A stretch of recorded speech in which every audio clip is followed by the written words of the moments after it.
Mosul, Iraq's second largest city.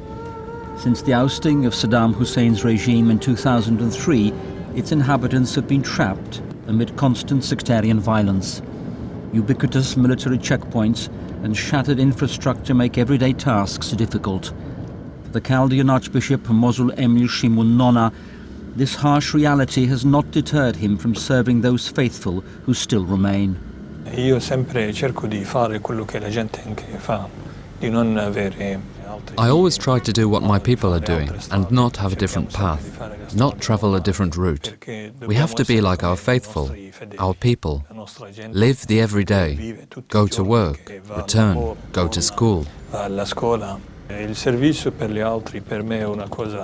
Serving others is for me very important. Only then can I find my humanity, when I give myself to others, but most importantly, when I give my life in its entirety.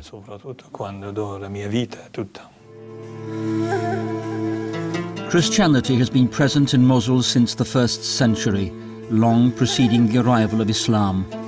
Before the fall of Saddam Hussein, Mosul was home to one of the largest populations of Christians in Iraq.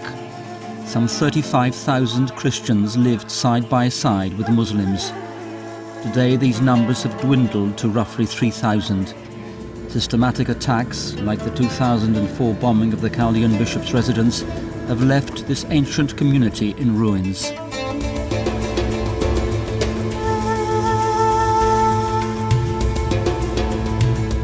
Christians in Mosul have encountered inconceivable violence. Many have lost their lives because of their faith. Among them a young priest, Father Ragid Ghani, was gunned down in 2007 not far from his church.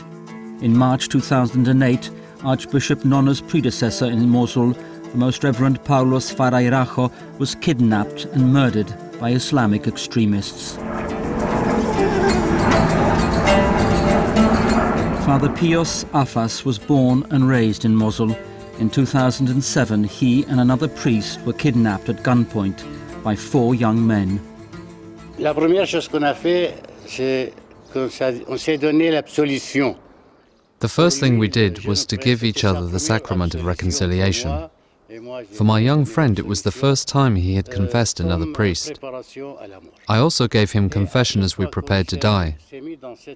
When this deeply emotional ritual was complete, a serenity overwhelmed us. On est devenu très calme.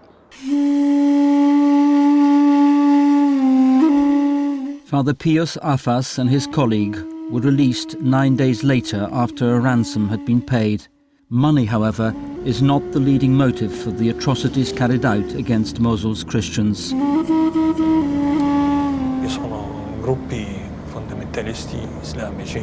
There exist Islamic fundamentalist groups who consider Mosul and Iraq as belonging to Islam. They don't want any other religion here. That is why Christians are persecuted and even killed. The Archbishop's residence was moved to a small family home after the former location was devastated by the 2004 bomb attack. The streets leading to the current bishopric are barricaded, with a military patrol guarding each entrance. Archbishop Nona lives here with 4 of his priests.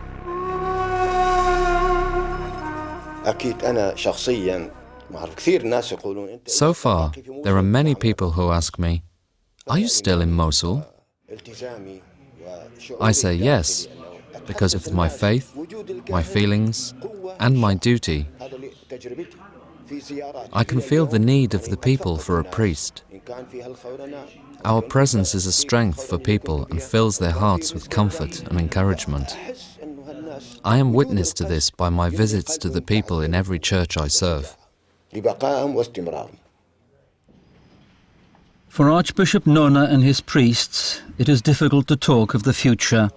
Their mission during these troubled times is to provide their faithful with hope by remaining with them despite the threats and violence.